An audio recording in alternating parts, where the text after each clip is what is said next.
Você sabia que O Exorcista foi baseado numa história real? Em 1949, o jornal Washington Post soltou um artigo sobre a história do Roland Doe, um garoto de 14 anos que tinha sido possuído e passou por volta de 20 a 30 rituais de exorcismo. Durante os rituais, o menino tinha acessos de raiva, gritava, praguejava e recitava frases em latim, uma língua que ele nunca estudou. O escritor William Peter Blatty leu esse artigo na época que ele foi publicado e essa história atormentou a mente dele durante 20 anos, até que ele decidiu estudar mais a fundo esse caso e escrever um livro. Nascia então O Exorcista, que mais tarde se tornou o filme do mesmo nome. Para entender mais sobre essa história, vem conferir o vídeo no nosso canal.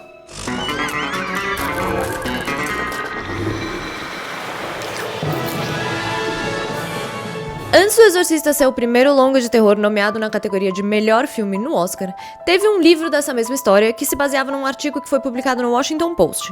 Vou ler uma versão resumida do artigo para você. Abre aspas.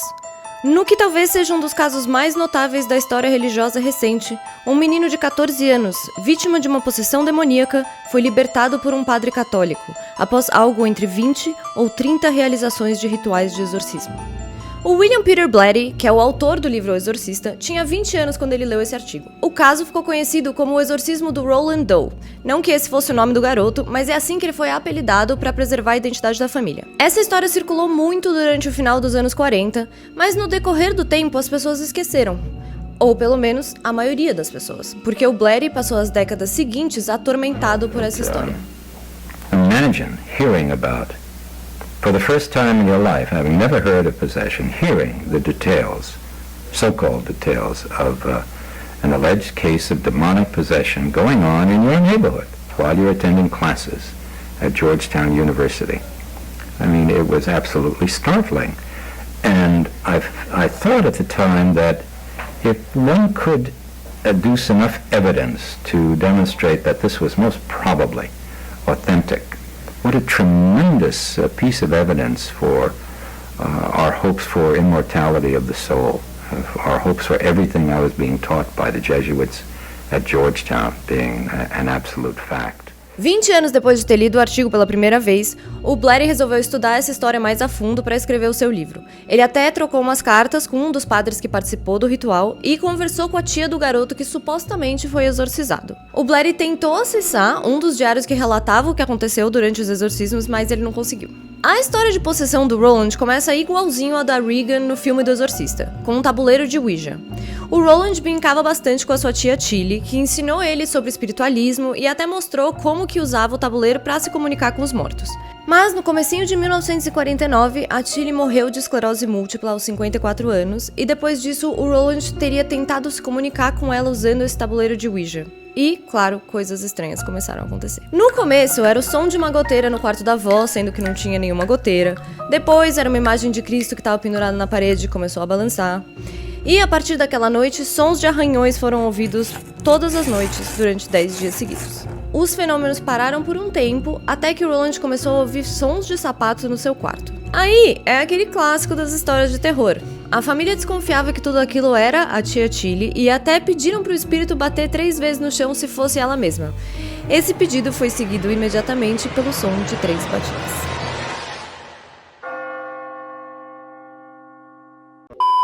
Os fenômenos sobrenaturais não pararam por aí. A cama do garoto chacoalhava violentamente durante a noite. Alguns objetos, tipo frutas e quadros, frequentemente caíam no chão na presença dele. E, depois disso, várias marcas começaram a aparecer na pele do garoto. Algumas, supostamente, até tinham mensagens. Em uma situação, a palavra Lois apareceu marcada no braço dele, o que fez a família se mudar para St. Louis, procurando ajuda por lá. E mesmo mudando de casa, os eventos continuaram. A família consultou psiquiatras, mas nenhum deles soube ajudar o Roland. Então, sem mais opções, eles entraram em contato com alguns líderes religiosos. Primeiro, os Doe entraram em contato com um pastor que estava bem cético com aquela história, mas marcou de observar o garoto durante a noite. Ele disse que ele ouviu sons de vibração vindo da cama e ouviu arranhões na parede, além de ter visto uma poltrona que se mexeu sozinha. O pastor não soube muito o que fazer para resolver essa situação e entrou em contato com um médico, que me parece bem consciente. Só que o médico simplesmente receitou calmante para a família inteira. O que também me parece uma ótima ideia. Mas, obviamente, nenhuma dessas coisas resolveu as ocorrências. Eles procuraram então outros pastores e padres e foi aí que eles recorreram para o exorcismo. Ele passou por várias sessões que aconteceram em lugares diferentes. Além da própria casa, os rituais foram feitos no Hospital Universitário de Georgetown e no Hospital Alexian Brothers. As sessões também seguiram ritos de 3 fés diferentes: a episcopal, a evangélica luterana e a católica romana. Inclusive, é curioso que no trailer do novo Exorcista, eles até falam um pouco sobre como esse tipo de ritual existe em diferentes religiões. Exorcism is a ritual. Every culture, every religion, they all use different methods. It's going to take all of them. Mas voltando para a história do Roland. Nas cerimônias, ele gritava, xingava, vomitava e às vezes até falava em latim, supostamente em uma voz muito grave. Alguns dos exorcismos chegaram a ficar bem violentos. Em situações diferentes, o Roland chegou a arrancar pedaços da cama dele e socou os padres. Ele até usou um pedaço de móvel para apunhalar um dos exorcistas. What? Depois de algo entre 20 e 30 sessões, o Roland passou pelo seu último exorcismo. Nele, um dos padres exigiu saber quem era o demônio que estava no corpo do garoto e ele respondeu gritando várias vezes Satã. Mas no mesmo ritual, o Roland ficou inesperadamente quieto e disse simplesmente: ele se foi. Mais tarde, ele também explicou ter visto uma imagem de São Miguel segurando uma espada flamejante e expulsando o demônio. Girl. Na época, todo o caso foi amplamente divulgado pela mídia americana em alguns veículos com bastante credibilidade, como o próprio Post e o The Evening Star, que era um dos jornais mais vendidos em Washington. Algo inusitado, né? Tipo, hoje em dia a gente não vê exorcismo sendo noticiado dessa forma. Acontece que a história ficou esquecida por mais de 2 décadas, até 1973, quando o Exorcista foi lançado e despertou novamente o interesse do público pelo assunto. A Strange Magazine, que investiga casos sobrenaturais, lançou em 1999 uma entrevista com um dos exorcistas envolvidos no caso, o padre Walter Halloran. Apesar dos relatos dizerem que Roland falava em um tom grave, esse padre disse que a voz do garoto nunca mudou.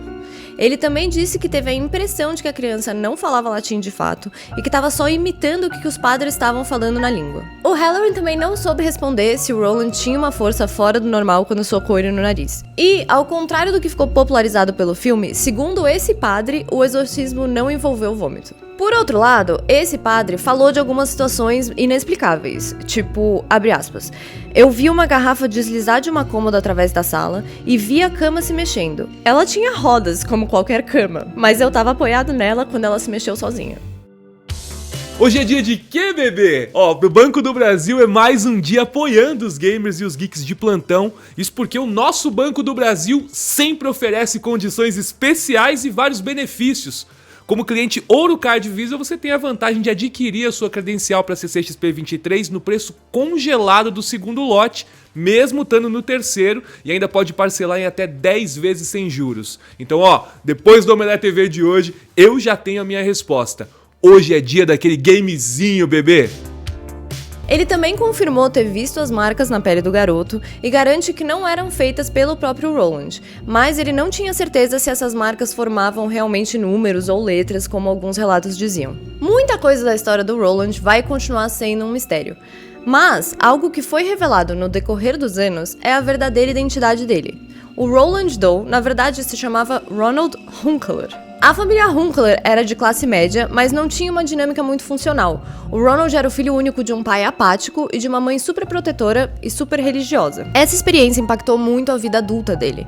Por um lado, ele teve uma vida profissional completamente funcional e até impressionante. Ele se tornou engenheiro da NASA, ajudou a levar o homem para o espaço e inclusive trabalhou na tecnologia que protegia os astronautas do calor extremo. Mas ele também evitava falar sobre essa história e até saía de casa junto com a esposa durante todos os Halloweens com medo de que algum desconhecido fosse incomodar ele. A esposa dele, aliás, deu uma entrevista ao New York Post e disse que o marido passou por uma vida terrível de preocupação. Também, segundo ela, o Hunkler dizia que nunca foi vítima de possessão demoníaca e que era apenas um garoto levado. Agora, em 2020, um padre católico apareceu na porta dos Hunkler de forma inesperada, dizendo que era para dar a extrema-unção, que, para quem não sabe, é o último sacramento dado em vida para os católicos. Ele não estava doente nem nada, e a esposa diz que não faz ideia como que o padre sabia que tinha que ir para lá.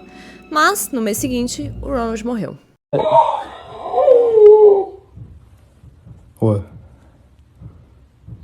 Ele nem era religioso, mas é curioso que a parte mais intensa da sua infância foi acompanhada por padres e, no final da sua vida, foi justamente um padre que foi visitar ele. Se os relatos dos acontecimentos sobrenaturais são exagero ou não, a gente nunca vai saber. O Ronald podia ser só realmente uma criança travessa, ou ter algum problema psicológico que o pessoal na época não soube tratar.